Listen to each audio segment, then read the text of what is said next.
Fala vencedor, fala vencedora, vamos lá. Nós vamos trabalhar nesse bloco, tá? A lei de abuso de autoridade.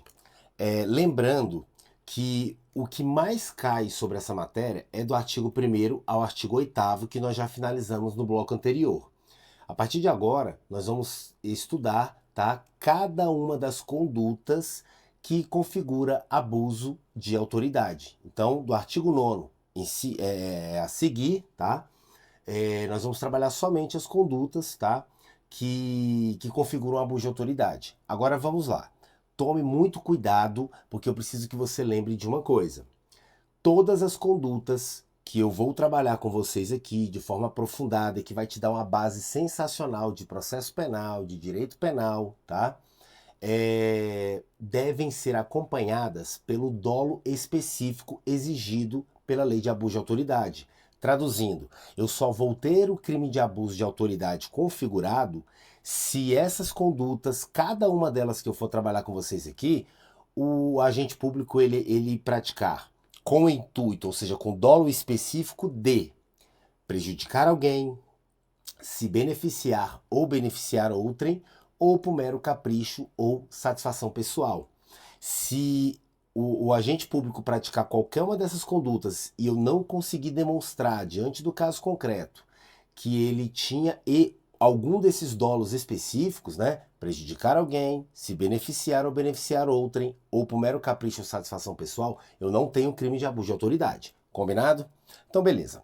Vamos lá, senhores. Eu quero já que você marque logo de cara, tá? O artigo 9º, que ele é um dos que mais cai em prova, tá ok? Então pode colocar um asteriscozinho aí no seu material, tá? Para revisão. E vamos lá, olha só. Primeiro eu quero estudar com vocês o caput, depois eu vou estudar o parágrafo único, porque tem uma diferençazinha aqui que você tem que tomar muito cuidado. Olha só, vamos lá. Qual é a primeira conduta, então, professor, que configura abuso de autoridade? Decretar medida de privação da liberdade em manifesta desconformidade com as hipóteses legais. Senhores, aqui você tem que tomar cuidado. Vamos lá.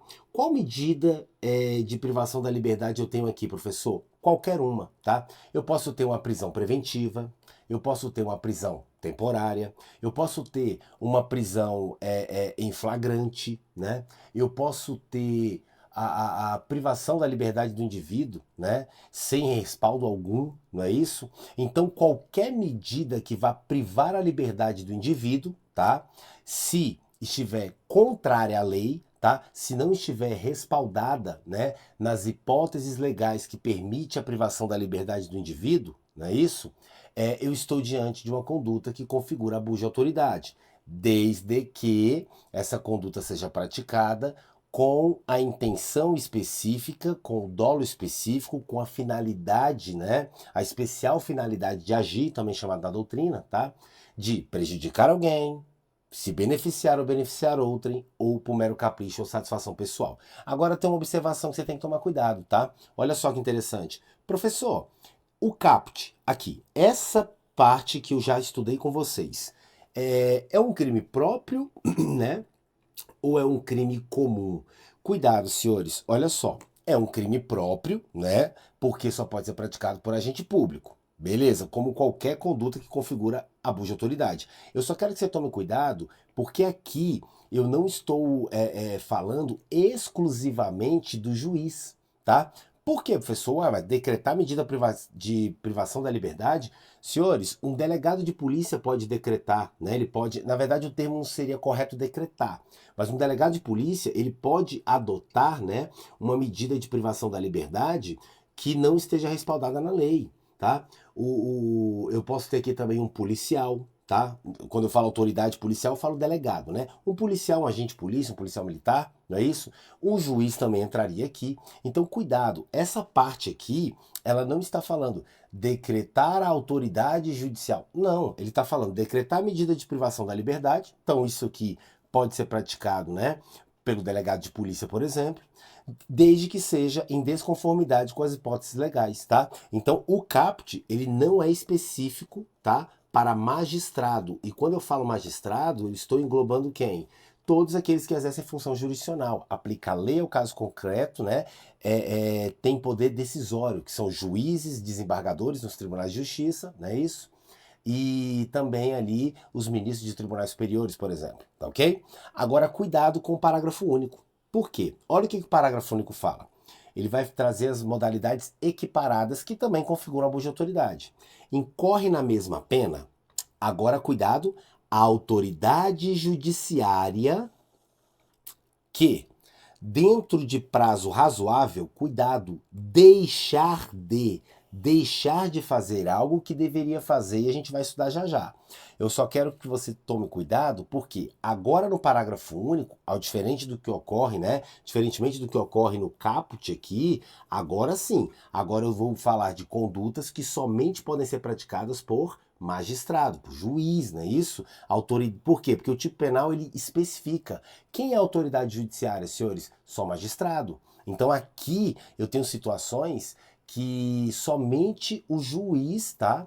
Eu tenho situações aqui que configuram um abuso de autoridade que somente o juiz pode praticar porque o tipo penal especificou, né? Deixar de autoridade judiciária dentro do prazo razoável de realizar essas condutas que eu vou falar com vocês agora. Beleza. Agora toma cuidado com um detalhe. Antes de te falar o que configura o abuso de autoridade, didaticamente fica mais fácil quando eu te explico, tá? Essa partezinha aqui, ó, tá? Eu primeiro vou te explicar como funciona o artigo 310 do Código de Processo Penal, tá? Eu sei que a matéria aqui não é direito processual penal especificamente, mas o direito ele está interligado. Para você entender alguns tópicos da legislação extravagante, você precisa ter uma base ali de direito processual penal, de direito penal, e isso é muito, muito bacana porque eu te dou uma base absurda estudando legislação extravagante primeiro, para quando você for estudar comigo lá processo penal, quando você for estudar comigo lá direito penal, você já está, né, bem familiarizado com alguns termos e com algumas regras. Então, olha só, o que o artigo 310 do CPP ele fala? O juiz, né, o magistrado, ao receber o auto de prisão em flagrante, deverá fundamentadamente. Aí eu tenho três situações aqui. Senhores, é bem simples. O juiz, quando ele recebe o APF, auto de prisão em flagrante, que foi lá lavrado pelo delegado de polícia, né? Ele tem três opções, ele não tem uma quarta. Ou ele faz a primeira, ou ele realiza a segunda, ou ele realiza a terceira. Ele não tem uma quarta via, tá? Um dos três caminhos aqui ele tem que seguir, tá? E vamos ver quais são. Olha só o que a lei fala. O juiz, ao receber o auto de prisão em flagrante, ele deverá fundamentadamente, primeira hipótese, relaxar a prisão ilegal. Olha isso aqui, senhores. Atenção para o que eu vou te falar. Atenção, olha só. Senhores, quando eu estou diante de uma prisão, né, ilegal, o que eu vou fazer? Eu, juiz, quando eu estou diante de uma prisão ilegal, eu só tenho uma hipótese, eu tenho que realizar o que a gente chama de relaxamento da prisão em flagrante. Tá ok? Então, cuidado para você não confundir o seguinte: ah, já sei, professor, você vai então conceder a tal da liberdade provisória. Não, não é isso. A liberdade provisória, ela ocorre de outra forma. Como é que funciona a liberdade provisória? O indivíduo foi preso, mas a prisão foi lícita, tá? Ela não desrespeitou a lei. Só que a regra, tá, que nós adotamos no ordenamento jurídico é o princípio da presunção de inocência. Ou seja, o indivíduo, ele só, enquanto não ocorrer ali, enquanto não houver uma sentença penal transitada em julgado, ou seja, uma sentença penal definitiva, que não cabe mais recurso, que está colocando um ponto final na ação penal, tá? Enquanto não tiver essa ação definitiva, tá? Esse sujeito ele tem o direito de ser presumido inocente. Então, em regra, o sujeito ele deve responder o processo em liberdade, tá? Excepcionalmente, ele pode responder preso desde que presente os requisitos, tá, da prisão preventiva e da prisão temporária. Não é isso? Então, olha só, vamos ver se vocês entenderam. Atenção, tá? Quando eu falar de liberdade provisória, tá? Isso aqui não se confunde com a prisão ilegal. Não se confunde com relaxamento de prisão. São coisas completamente diferentes.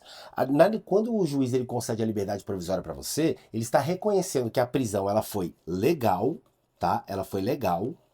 Porém, não estão presentes os requisitos que autorizariam, tá, a prisão preventiva. Ok? Então, se a Constituição garante a você, né, no artigo 5º, a presunção de inocência, ninguém será considerado culpado até o trânsito em julgado de sentença penal condenatória. Traduzindo, ninguém pode ser considerado culpado até eu ter uma sentença te condenando, certo? E uma sentença definitiva, transitada em julgado, certo? Enquanto não ocorrer isso, eu não posso ser precipitado.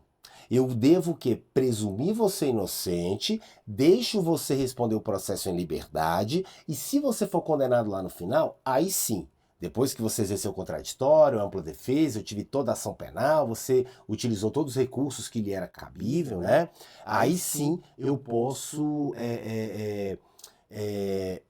privar a sua liberdade. Aí você vai cumprir o que a gente chama de prisão-pena, não é isso? Então, senhores, a prisão cautelar, que é aquela prisão onde o sujeito ele está respondendo ali à ação penal, ou ele está sendo investigado ainda, essa prisão antes do trânsito em julgado, ela é excepcional, tá ok? Então, cuidado, a liberdade provisória é aquela situação em que eu concedo ao indivíduo a liberdade, tá? Para que ele possa responder à ação penal em liberdade, tá ok? Mas reconhecendo que a prisão em flagrante dele ali, né, ela foi uma prisão legal, foi uma prisão lícita, tá?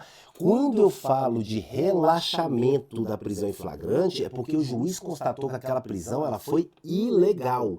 Então vamos aqui com calma para os exemplos. Vamos lá, olha só, vou até apagar aqui para facilitar para você. Imagina o seguinte, eu, Fernando, sou motorista, né? Sou Uber e fui preso em flagrante, supostamente por estar portando uma arma de fogo.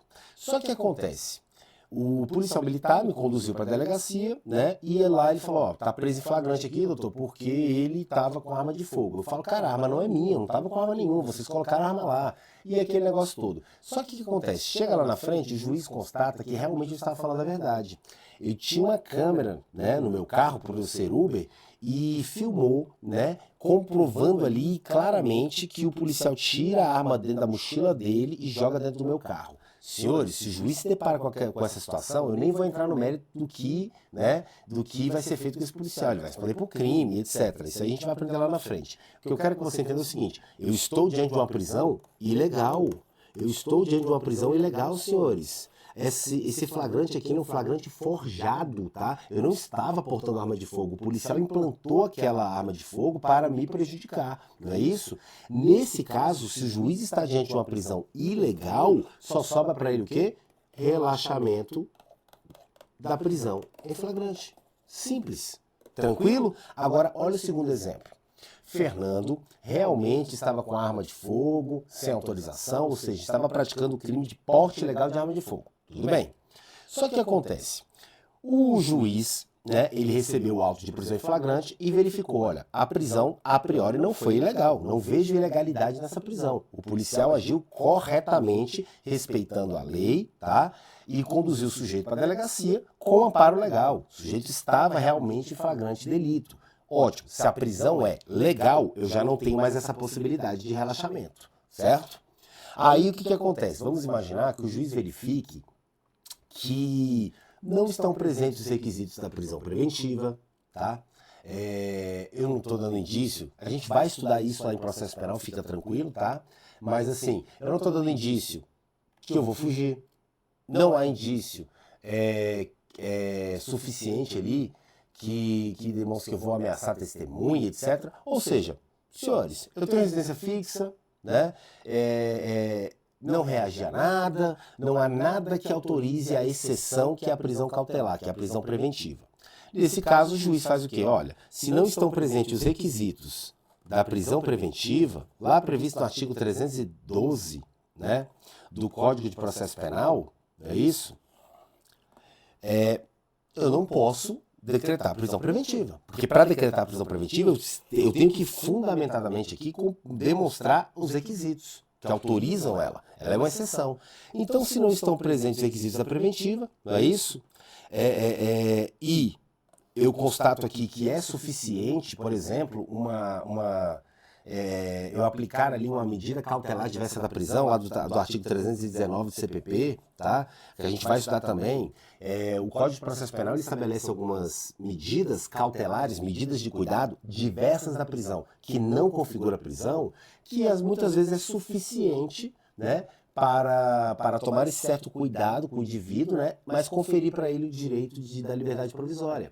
Então, por exemplo, olha, eu não vou te prender, mas uma das medidas cautelares previstas lá no artigo 319, eu vou aplicar para você monitoramento eletrônico, você vai ficar com a tornozeleira, vou saber onde você está.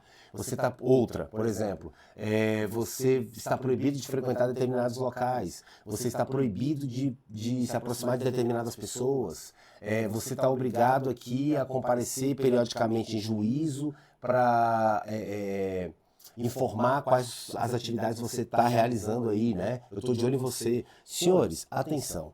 É isso que eu quero que você entenda. Se não estão presentes os requisitos da prisão preventiva e fica claro e notório que basta, né, que é suficiente, é adequado, né, uma cautelar diversa da prisão, eu não tenho justificativa para decretar a prisão preventiva, porque é um direito fundamental do indivíduo, o respeito ao princípio da presunção de inocência. O princípio da presunção de inocência está no artigo 5º da Constituição Federal, é um direito individual, né, nosso, tá, é um direito fundamental conferido aí, né, para nós, né, para limitar esse poder do Estado de privar a liberdade das pessoas. Então, eu tenho meu direito constitucional de que eu seja presumido inocente até que eu tenha uma sentença transitada em julgado, né, uma sentença condenatória transitada em julgado, que ponha fim à ação penal. Então, nesse caso, se não estão presentes os requisitos da preventiva, o que o juiz tem que fazer? Ele não tem outra escolha, ele tem que conceder a liberdade provisória, que é a grande regra. Todos entenderam? Agora, professor, e a terceira e última hipótese? A terceira e última hipótese seria o quê? Seria o juiz constatar que realmente, né, estão presentes os requisitos da prisão preventiva e demonstra aqui inadequado e insuficiente uma medida cautelar. Esse cara tem que ficar preso. Vou te dar um exemplo. O indivíduo ele até estava respondendo em liberdade. O que aconteceu?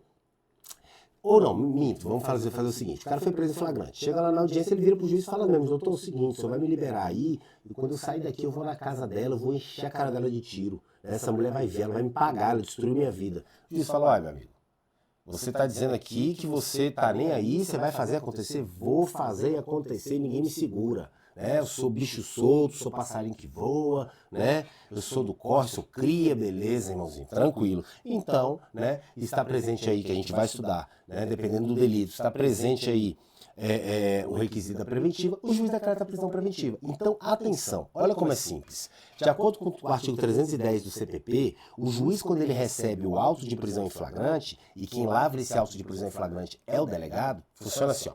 O policial militar costuma ser esse o trâmite, tá? Lembrando que qualquer do povo pode efetuar a prisão em flagrante, tá? Mas esse aí também é tema de processo penal. Lá na frente a gente vai trabalhar. Mas olha só, o comum o policial militar apresenta lá o cara na delegacia. Fala, ó, estava praticando crime, prendemos em flagrante delito. O delegado ele vai formalizar tudo isso, ele vai ouvir o condutor, que é o policial militar, ele vai ouvir o conduzido, que é o cara que foi preso em flagrante, ele vai ouvir as testemunhas e ele vai documentar isso, vai colocar isso tudo no papel.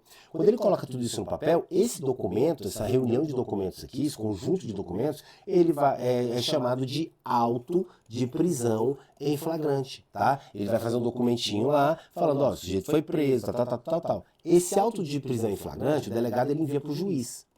E quando o juiz recebe esse auto de prisão em flagrante, ele só tem 3 opções. Primeira, se a prisão foi ilegal, relaxamento de prisão. Pronto. Professor, mas a prisão não foi ilegal. Opa, se a prisão não foi ilegal, não tenho como ter relaxamento. Só me sobram 2 opções. O que o juiz pode fazer? Ele pode converter a prisão em flagrante em prisão preventiva, mas ele só pode fazer isso quando, porque isso aqui é exceção, quando estiverem presentes, ele conseguir comprovar, né, ali de forma fundamentada, que no caso concreto estão presentes os requisitos, né, exigidos ali para a prisão preventiva, que estão estabelecidos no artigo 312 do CPP. É isso? Beleza. E, cumulativamente, ele tem que fazer o quê? Para conseguir converter a prisão em flagrante em preventiva, além dos requisitos da preventiva, ele tem que demonstrar que é inadequado, tá? É insuficiente, não basta, tá? Uma medida cautelar diversa da prisão. Então, olha o exemplo que eu te dei. O indivíduo falou na cara do juiz, eu saio daqui, eu vou matar, você pode colocar a tornozeleira, você pode colocar o que você quiser, eu não vou obedecer não, saio daqui, eu vou matar ela. Opa! Esse sujeito, né, ele está deixando bem claro aqui que ele vai atrapalhar ali a questão da aplicação da lei penal, da instrução processual penal, está falando que vai matar e vai fazer acontecer. Nesse caso aqui, o juiz pode, sim, se tiverem presentes requisitos da preventiva, né, se mostra inadequado e insuficiente a medida cautelar, porque ele já deixou claro que se botar a tornozeleira ele vai do mesmo jeito. Nesse caso, excepcionalmente, o juiz pode sim converter a prisão em flagrante em prisão preventiva. Perfeito? Agora, professor, e se não estiverem presentes os requisitos, né, que autorizam a prisão preventiva? E não for ali demonstrado que é insuficiente, na verdade é suficiente uma medida cautelar, basta colocar uma tornozeleira tranquilo, né? Se ficar comprovado que não cabe ali, não tem os requisitos da preventiva, meu amigo, não tem jeito. O juiz não pode, então, decretar a prisão preventiva, ele só cabe a ele aplicar a grande regra, que é o quê? Conceder a liberdade provisória com ou sem fiança, a depender do crime, se é inafiançável ou não. Beleza? Com base nisso aqui, agora você vai entender o porquê que eu tive que trabalhar o artigo 310 do Código de Processo Penal com vocês, para que você pudesse entender o que está na lei de abuso de autoridade. Olha que interessante isso aqui, senhores. Olha só. O parágrafo único que nós estamos estudando, tá? Ele... Só um minutinho aqui. Tem uma travadinha aqui na... Pronto. O artigo 300, o artigo 9º que nós estamos estudando aqui na lei de abuso de autoridade, ele fala o seguinte, parágrafo único, ó. Incorre na mesma pena, então a figura equiparada à primeira modalidade de abuso de autoridade, a autoridade judiciária, esse aqui é específico para juiz, né, que dentro de um prazo razoável, deixar de significa o juiz deixou de fazer algo que ele deveria, tá? Que seria o quê? Ele deixou de relaxar a prisão que é manifestamente ilegal. Senhores, se a prisão é manifestamente, claramente ilegal, o juiz ele tem que fazer o quê? Relaxamento da prisão. Isso aqui, senhores, não é que o juiz ele faz se ele quiser, não. O juiz ele é um mero aplicador da lei ao caso concreto, tá? O juiz ele tem que aplicar o que a lei determina ao caso concreto e é isso. Tá? A função dele é essa. Ele não pode contrariar a lei, tá ok? Então, senhores, se a lei está dizendo prisão ilegal deve ser relaxada e o juiz, dentro de um prazo razoável, deixa, né, de relaxar essa prisão, lembrando que com o intuito de prejudicar alguém, né, se beneficiar ou beneficiar outro, ou por mero capricho ou satisfação pessoal. Não vou relaxar essa prisão não porque eu não quero, tá? É simples, o juiz sou eu, quem manda sou eu. Não. O senhor é um aplicador da lei ao caso concreto. É isso, tá? O senhor não pode deixar de aplicar a lei, né? O senhor não está acima da lei, não é isso? Nós vivemos num Estado democrático de direito. O Estado se submete às próprias regras. Então, assim, o juiz ele tem que seguir as regras. Então, senhores, se o juiz deixar de relaxar a prisão, que é manifestamente ilegal, abuso de autoridade. Desde que comprovado que ele agiu por mero capricho ou satisfação pessoal para beneficiar a si ou a outrem ou para prejudicar outrem. Beleza? Ótimo. Também configura abuso, o quê? Se o juiz deixar de, dentro de um prazo razoável, substituir a prisão preventiva por medida cautelar diversa da prisão ou de conceder a liberdade provisória quando manifestamente cabível. Senhores, não é uma escolha. Às vezes o leigo, ele fala besteira. Ele fala assim, por falta de técnica, né, falta de conhecimento. Ele fala assim, pô, olha lá, meu vizinho foi preso ontem, flagrante, cara. Pegaram droga na casa dele, pô. O cara já tá solto. Hoje o cara já tá aqui na rua, o cara foi preso ontem. Senhores, isso tá certo? Provavelmente sim. Por quê? Porque o juiz se deparou com a prisão dele. Ele vai verificar primeiro. Essa prisão foi ilegal? Não, essa prisão não foi ilegal. Ótimo, então ele não pode relaxar. Beleza. Mas estão presentes requisitos da preventiva? Se o juiz não constatar né, que é bem rigoroso isso, a gente vai estudar no momento oportuno. Se o juiz não constatar os requisitos exigidos para decretar a prisão preventiva, ele não pode decretar a prisão preventiva. Porque aquele indivíduo lá, o seu vizinho, né, mesmo que foi pego com droga, ele tem o direito constitucional de ser presumido inocente até que se finalize o processo. Até que eu tenha uma sentença penal condenatória transitada em julgado. Então, senhores, o juiz que deixa de substituir a prisão preventiva por uma medida cautelar, né, ou ele deixa de conceder a liberdade provisória quando manifestamente cabível, quando é claro e notório que, poxa, cabia liberdade provisória. Não estamos diante dos requisitos da preventiva. Se o juiz deixar de fazer isso, não, vai ficar preso que eu quero. Negativo, abuso de autoridade. Você está extrapolando o poder que o Estado lhe conferiu. O Estado lhe conferiu o poder para aplicar a lei ao caso concreto. Não é você decidir da forma que você quer, né, conforme o seu ânimo ali, né, contrariando a lei, não. Tá ok? E, por fim, quando o juiz deixa dentro de um prazo razoável, ele deixa de deferir, né, conceder ali uma liminar ou uma ordem de habeas corpus quando é manifestamente cabível. Senhores, olha que fantástico. O parágrafo único aqui, ele está caracterizando abuso de autoridade quando o juiz ele deixa de praticar o que a gente aprendeu no artigo 310 do CPP. Porque o artigo 310 do CPP fala, juiz, você recebeu o APF, o ato de prisão em flagrante? Sim. Você tem que fazer o quê? Se a prisão foi ilegal, relaxar. Se não estamos diante dos requisitos da preventiva, né? Se não estamos diante dos requisitos da preventiva, não é isso? Você deve converter, não é isso? Essa prisão aqui em liberdade provisória. Se eu não tenho os requisitos da preventiva, eu não posso aplicar a preventiva. Só me sobra o quê? Liberdade provisória. Não é isso? Quando o juiz ele deixa de praticar esses atos, né, sabendo que ele deveria praticar esses atos, que é isso que a lei determina, ele está abusando do seu poder. Se eu conseguir comprovar o quê? O dolo específico. Quer prejudicar alguém, quer se beneficiar outro, ou por mero capricho ou satisfação pessoal. Beleza até aqui? Tranquilo? Toma cuidado com uma observaçãozinha que eu quero fazer com vocês agora, que é a seguinte, olha só, presta bem atenção. Senhores, a doutrina, ela critica muito o artigo 9º, porque fala que o artigo 9º, inclusive ingressaram com uma ação direta de constitucionalidade, alegando que o artigo 9º, ele estaria colocando em risco o princípio da liberdade judicial. O que seria isso? O juiz ele está sendo pressionado, né? E segundo quem defendeu essa tese, o juiz estaria sendo pressionado e é como se eu estivesse colocando uma guilhotina ali próximo à cabeça dele, falando, ó, se pisar na bola, abuso de autoridade, a gente corta, tá? Só que assim,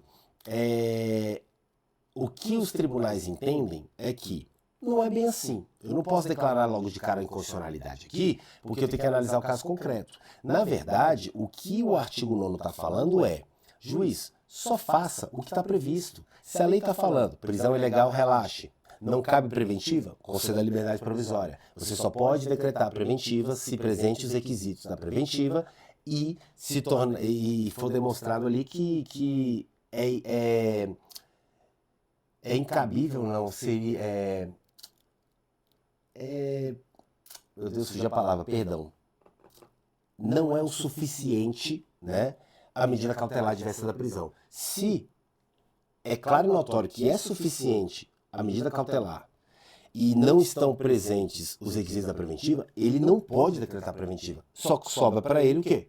Conceder a liberdade provisória. Então, o artigo 9º, na verdade, ele não está pressionando o juiz, ele só está falando, juiz, haja conforme a lei. Não abuse do poder que eu lhe concedi. Simples, ok? Beleza, senhores? Fácil até aqui? Então, maravilha. Só toma cuidado do seguinte, tá? Se a prova vem pegando bem pesado, esse crime é um crime formal. O que é um crime formal mesmo, professor? Crime formal é aquele crime que ele até prevê um resultado. Eu tenho a previsão de um resultado.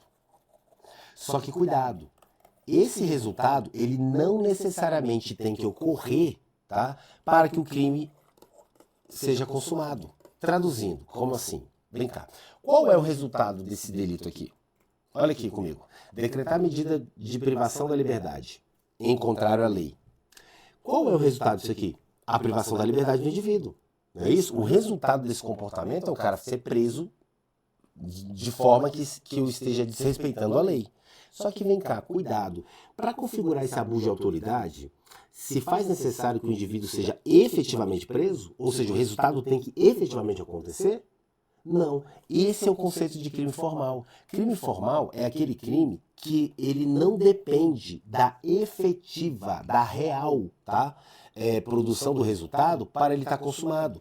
Na verdade, esse delito ele vai se consumar, tá? Quando? Quando o juiz, né, ou, né, pelo menos o CAPT, quando o juiz, quando o delegado, quando o Ministério Público decretar aqui uma medida, por exemplo, que venha que seja direcionada para privar a liberdade do indivíduo, tá? No momento dessa decretação, mesmo que ele não venha efetivamente a ser, né, privado da sua liberdade, aqui no momento da decretação, tá, o delito já está consumado.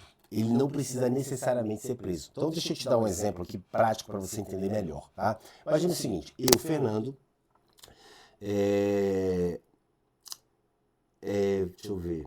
O juiz decreta uma prisão preventiva, tá? O juiz decreta uma prisão preventiva, só que, senhores, não tem cabimento, tá? Essa prisão preventiva que foi decretada por esse juiz, ela não tem respaldo legal porque não estão presentes os requisitos da preventiva.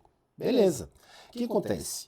Por algum motivo, né, eu consigo ingressar ali com habeas corpus, etc., e acabou que caiu aquela decisão do juiz. Eu não fui efetivamente preso, eu não tive efetivamente o meu direito de liberdade restringido. Não foi aplicado à minha pessoa uma medida privativa de liberdade na prática, tá? Mas ele chegou a decretar minha prisão preventiva em desconformidade com a lei. Senhores, mesmo que eu não efetivamente seja preso, né, eu tenha ali minha privação da liberdade, né, mesmo que isso não ocorra na prática, só dele ter decretado, né, em desrespeito à lei, com o dolo específico de me prejudicar, se beneficiar, beneficiar a outra ou por mero capricho ou satisfação pessoal, o delito de abuso de autoridade já está consumado, ok? Então, o crime formal é aquele que prevê o resultado, mas não exige que o resultado efetivamente ocorra porque o crime está consumado. Ao contrário do que a gente chama de crime material. O crime material, que não é esse caso, ele é exatamente o contrário. É aquele crime que prevê o resultado e para que o crime se consuma, esse resultado tem que acontecer, não tem jeito. Quer o melhor exemplo de todos? Homicídio. Senhores, como é que você vai responder por homicídio consumado se ninguém morreu? Qual é o resultado do homicídio? A morte. Eu só respondo por homicídio consumado se o indivíduo morrer. Porque se o indivíduo não morreu, eu dei 30 tiros no indivíduo. Ele não morreu. Se ele não morreu, eu posso responder por tentativa de homicídio, não por homicídio consumado. Então, o homicídio é um crime material, ou seja, aquele crime que prevê um resultado e ele sim exige que o resultado efetivamente ocorra para o crime estar consumado. Todos entenderam? Beleza. Então, esse delito é um crime formal. Essa primeira modalidade de abuso de autoridade é classificado como crime formal. Beleza, senhores, beleza. Deixa eu ver se eu esqueci de alguma coisinha aqui. Não, é isso mesmo. Tranquilo, tá? Só lembrando que o CAPT não necessariamente tem que ser autoridade judiciária, tá? Pode ser delegado de polícia, tá? Pode ser juiz, tá? Pode ser um outro agente público, como um policial, tá ok? Agora, o parágrafo único é só autoridade judiciária mesmo, tá? Beleza. Senhores, dando continuidade, agora nós vamos falar de outra conduta que também configura abuso de autoridade. E cuidado com essa daqui, também marca ela, porque ela despenca em prova e sempre cai a mesma coisa, uma jurisprudência que eu vou trabalhar com vocês. Vem cá, o que configuraria aqui, tá? O abuso de autoridade previsto no artigo 10.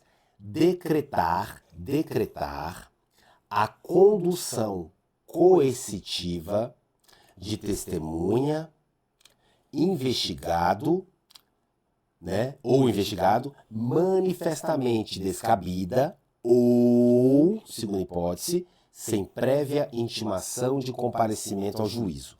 Vamos entender isso aqui com calma, tá? Senhores, qual é o procedimento correto? Vamos imaginar que o juiz, por exemplo, ele mandou intimar você, tá? Você que é testemunha, você que é um investigado, não é isso? Beleza. O juiz mandou te intimar, fala, olha, a intimação é o quê? É um aviso, olha, é para você comparecer nesse local, nesse horário. não é um convite, é uma intimação. Tem que comparecer. Beleza. E aí o que acontece? Você foi intimado, só que você não comparece. Se você não comparecer, poderá ser decretado o que a gente chama de condução coercitiva. Olha isso aqui como é simples, senhores. Eu vou até desenhar. Ó. Imagina aqui, ó, condução coercitiva. Que adivinha quem executa isso aqui na prática? Policiais, né?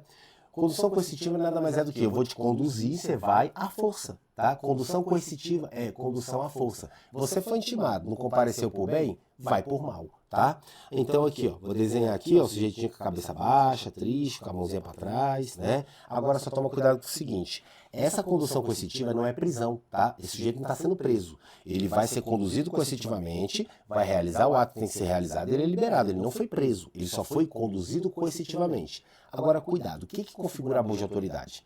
Quando a decretação, tá, dessa condução coercitiva, ela for descabida, quando não couber, quando não for lícito, né, a condução coercitiva do indivíduo, essa é a primeira hipótese, tá? Ou seja, ilícita condução coercitiva, e nós já vamos falar disso, que é o que cai, tá? Quando isso acontece, ou quando o indivíduo ele foi conduzido coercitivamente sem que tenha ocorrido previamente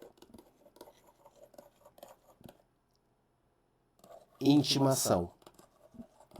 Então, senhores, cuidado, eu não posso decretar a condução coercitiva de cara. Primeiro eu tenho que ir no amor, primeiro eu mando a intimação. Você foi intimado. Se você não comparecer, aí sim pode ser decretado, tá, a condução coercitiva. Então eu não posso já logo de cara aplicar a condução coercitiva sem antes ter tentado ali a intimação. Porque imagina o constrangimento, poxa, não precisava a polícia vir aqui e me levar à força. Era só ter me intimado que eu ia, certo? Então, senhores, atenção. Então vamos lá, beleza. Primeira coisa que você tem que tomar muito cuidado com esse delito aqui, tá? Senhores, quando eu falo decretar a condução coercitiva, toma cuidado, porque quem é que pode decretar sua condução coercitiva? Não é só juiz, tá? O delegado de polícia, por exemplo, ele pode decretar uma condução coercitiva, tá ok? Então, não é um crime que só pode ser praticado por juiz, tá?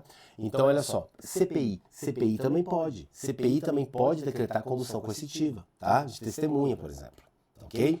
Agora, toma cuidado com o detalhe. Vamos lá para os peguins. Então, quando é que configura abuso? Quando você decretar a condução coercitiva, né, da testemunha ou do investigado, de duas formas. Manifestamente descabida, ou seja, não cabe, não tem cabimento isso aqui, ou quando você decreta sem ter previamente realizado a intimação, tá, do indivíduo para comparecer em juízo. São essas duas formas que eu tenho. Só que o seguinte, o que vai cair na sua prova? Já falei, tá, que a condução coercitiva não é prisão, a pessoa não está sendo presa, ok? Ela só está sendo conduzida coercitivamente, ó. Condução coercitiva ocorre quando há uma determinação para que a testemunha, aí pode ser perito, ofendido, investigado, já vai falar disso, ou réu, seja capturado e levado, tá, ainda contra sua vontade, à presença daquela autoridade, porque já sendo intimada não compareceu. Beleza. Senhores, agora já falei também, né, que não é apenas, né, a condução coercitiva não é realizada apenas por magistrado, tá? Pode ser por outras autoridades, CPI, Ministério Público, delegado de polícia, tá? Juiz também, tá? Agora o que vai cair na sua prova, respira fundo, é isso aqui. Sempre cai isso aqui, tá? Só que para você entender, sem ter que decorar, eu preciso te explicar um detalhezinho, tá? Senhores, nós temos um direito constitucional, nós temos um direito fundamental, que é o que a gente chama de princípio da não culpabilidade. O que significa isso? Você não é obrigado a produzir prova contra si mesmo. Por isso que você não é obrigado a soprar o bafômetro. Porque você não é obrigado a produzir uma prova que vá te prejudicar. Você tem o direito que a gente chama de direito do silêncio. O que é isso?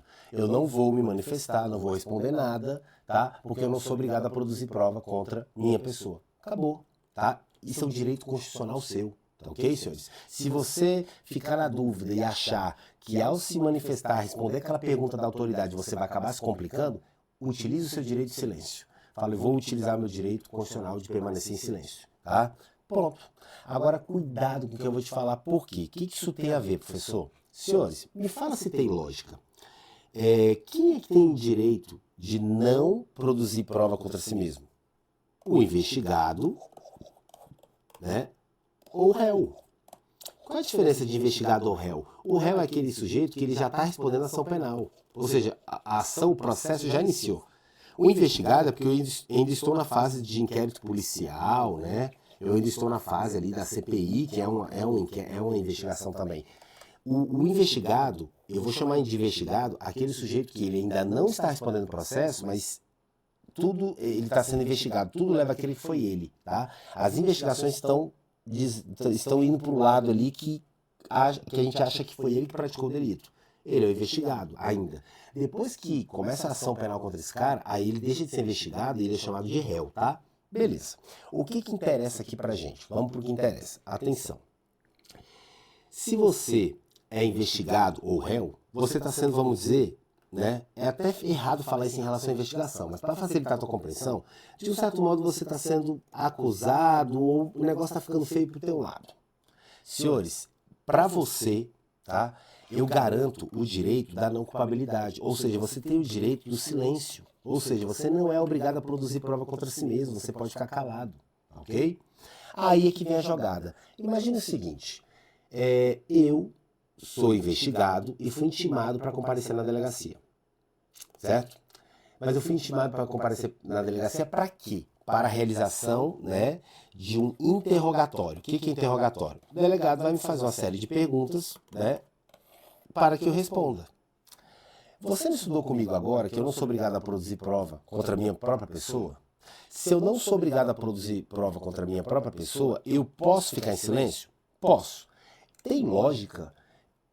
Eu intimei o indivíduo, ele não compareceu, aí eu vou determinar a condução coercitiva, vou pegar a viatura de polícia, levar na casa do cara, invadir a casa do cara, levar ele à força, para ele sentar na mesa e falar assim, não vou falar nada. Ah, então tá bom, pode ir embora. Tem lógica fazer isso? Não, só baita uma burrice, concorda comigo? Se o cara vai poder ficar em silêncio, não tem lógica eu realizar a condução coercitiva dele. Agora, cuidado, os alunos erram isso. Atenção, atenção. Olha isso aqui, ó. Presta atenção aqui, ó. Olha o que o Supremo fala. Não é válida a condução coercitiva do investigado ou do réu. Eu não estou falando da testemunha. A testemunha tem que ir, tá? Não é válida a condução coercitiva do investigado ou do réu, cuidado, para fins de interrogatório. O que é interrogatório? Você vai sentar, eu vou te perguntar e você responderia. É isso? Interrogar é perguntar, fazer uma série de perguntas. Eu não posso, tá, decretar a condução coercitiva do investigado, do réu, para interrogatório. Por quê? Porque ele não é obrigado a produzir prova contra si mesmo. Tá ok? Beleza? Ótimo. Agora, onde está o peguinho aqui, senhores? Eu tenho a condução coercitiva só para interrogatório ou eu posso ter a condução coercitiva para realizar outros atos processuais? Deixa eu te dar um exemplo aqui, para você entender melhor. Olha aqui, ó. Só um minutinho que tá meio que travo. Pronto. Olha só. Imagina o seguinte. Eu, Fernando, sou investigado. Vamos colocar assim. O delegado, ele determinou ali, né? Ele me intimou. Olha lá. Compareça à delegacia no dia 14 de abril de 2026, às 14 horas. E eu simplesmente, mesmo sendo intimado, não quis comparecer. Pode ser... Agora vem cá, calma. Eu fui intimado para realizar qual ato? Foi interrogatório? Não, nesse caso não foi um interrogatório. Vamos imaginar que o ato que deveria ser realizado era o reconhecimento de pessoas, ou seja, ele queria que eu comparecesse na delegacia, me colocar numa salinha e as pessoas, a vítima, né, as vítimas olharem por trás de um vidro, né, e definir ali, fui eu ou não fui eu, me reconhecerem ou não como autor daquele crime. Então, cuidado. Aqui eu fui intimado para comparecer em juízo, eu investigado, ou réu, tanto faz.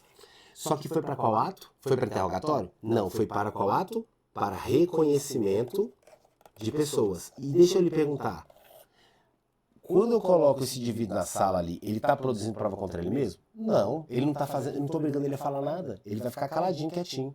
Certo? A vítima que vai falar, foi ele ou não foi. Então, cuidado, eu posso ter a condução coercitiva de investigado ou réu? Posso. desde que seja qualquer ato processual que não seja interrogatório. Porque interrogatório não pode. Porque o interrogatório são perguntas formuladas pela autoridade, onde o indivíduo irá responder. Como ele não é obrigado a responder nada, ele tem direito ao silêncio, não tem lógica eu decretar ali uma condução coercitiva do investigado ou do réu para interrogatório. Para interrogatório, o Supremo entende que não pode, é inconstitucional. Todos entenderam? É isso aqui que eu acabei de ler, ó. Não é válida, ou seja, é ilícita a condução coercitiva do investigado ou do réu para interrogatório. Não é isso? Beleza. Agora, e se for para outros atos? Se for para outros atos, pode sim ter condução coercitiva do investigado, do réu, tá? Porque eu não estou obrigando ele a falar nada, eu não estou obrigando, ele não está produzindo prova contra si mesmo, certo? Ele só vai ficar numa sala e vai ser reconhecido. Simples. Todos entenderam, senhores? Fácil até aqui? Beleza, beleza, maravilha. E professor, a condução coercitiva ali, você falou de testemunha, de ofendido a própria vítima. É isso mesmo, senhores. A testemunha, ela pode ser obrigada a comparecer. Ah, mas eu não queria me meter nisso. Não tem essa de não querer me meter. Viver em sociedade é isso, nós temos responsabilidades. A testemunha, ela tem que comparecer e detalhe, ela não pode mentir nem se omitir, sob pena de responder pelo crime de falso testemunho. Então a testemunha, meu amigo, se não comparecer após a intimação, eu conduzo à força. Eu realizo a condução coercitiva. Posso sim. Inclusive em relação ao ofendido. Olha, a própria vítima, professor, sim, se o crime foi de ação penal pública incondicionada, não depende da vítima. A vítima perdoou, parabéns, você é um ser humano, né, iluminado, né, superior, mas o Estado não perdoou. Então eu preciso te ouvir, por exemplo, para saber o que aconteceu. Aí cuidado, a testemunha, o ofendido, não é isso? O perito, toda essa galera aqui pode ser sim, né, sofrer a condução coercitiva após ser intimado, né, inclusive para interrogatório. Porque esses aqui não tem, né, não tem ali a questão do direito ao silêncio. Por quê? Porque eu não estou atribuindo o fato a eles. A testemunha não é o autor. Eu não estou falando que foi você que praticou o crime, testemunha. Eu não estou falando que foi você que praticou o crime, ofendido. Na verdade, você é a vítima. Eu não estou falando que foi você que praticou o crime, o perito. Então, vocês não têm o direito ao silêncio. O direito ao silêncio, ele garante o quê? Ele garante que você não é obrigado a falar nada, né, com base no quê? Do princípio da não culpabilidade, para que você não seja obrigado a produzir prova contra si mesmo. Como vocês não são autores, vocês não vão produzir prova contra si mesmo. Você vai produzir prova contra si mesmo, né? Você vai praticar crime se você mentir. É outra coisa, é outra realidade. Então, só para a gente resumir isso aqui, tá? E você não ficar confuso, preste bem atenção que a banca explora isso demais e fica confuso mesmo, o aluno erra. Atenção, vem cá. Quem eu poderia realizar a condução, contra quem eu poderia realizar a condução coercitiva?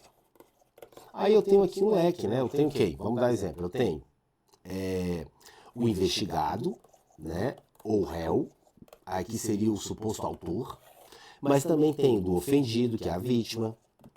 Eu tenho também das testemunhas. Aí o que acontece? Em relação ao ofendido e as testemunhas, quero que você preste bem atenção. Em relação ao ofendido e as testemunhas, eu posso ter condução coercitiva, desde que previamente intimado, para qualquer ato. Qualquer ato. Inclusive interrogatório. Faço até aqui? Agora, e a condução coercitiva de investigado ou réu? Eu também posso ter, só tem uma exceção, desde que não seja para fins de interrogatório. Se for para qualquer outro ato, pode. Então, por que os alunos erram? A banca, o aluno tenta decorar e a banca cobra o seguinte, segundo o Supremo Tribunal Federal, o investigado ou réu, ele não poderá sofrer condução coercitiva. Certo ou errado? Errado. Errado. Ele pode sofrer condução coercitiva, desde que não seja para interrogatório. A condução coercitiva que é proibida para o investigado ou réu, tá? Esquece ofendido, esquece testemunho, porque isso aqui pode qualquer hipótese. Para o investigado ou réu, o que não pode, a condução coercitiva que não pode ser aplicada para ele é aquela que visa o interrogatório, tá? Perguntas e respostas. Porque como ele não é obrigado a produzir prova contra si mesmo, então tem lógica isso. Todos entenderam? Beleza, tá aqui? É isso que vai cair na sua prova. Tranquilo? Fácil? Maravilha. Senhores, eu vou para essa primeira partezinha, esse bloco aqui, e nós vamos retornar já no próximo bloco, tá? Aqui no artigo 12, tá ok? Professor, por que pulou? Você falou do 10, não é isso? E agora você já pulou pro 12, tá? Toda vez que ocorrer isso é porque o artigo 11 ele foi vetado, tá?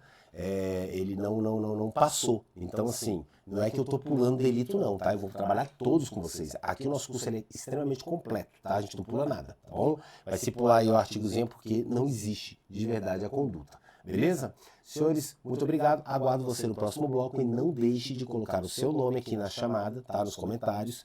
E principalmente, tá? Não deixe de tirar as suas dúvidas, colocando aqui nos comentários, eu vou responder uma por uma, tá? Dentro da disponibilidade, tá bom? Prometo dar o meu melhor aí para te ajudar. Qualquer dúvida, não pode ficar com dúvida, você tem que aprender o conteúdo e você vai conseguir realizar o seu sonho, tá bom? Conte comigo, até o próximo bloco.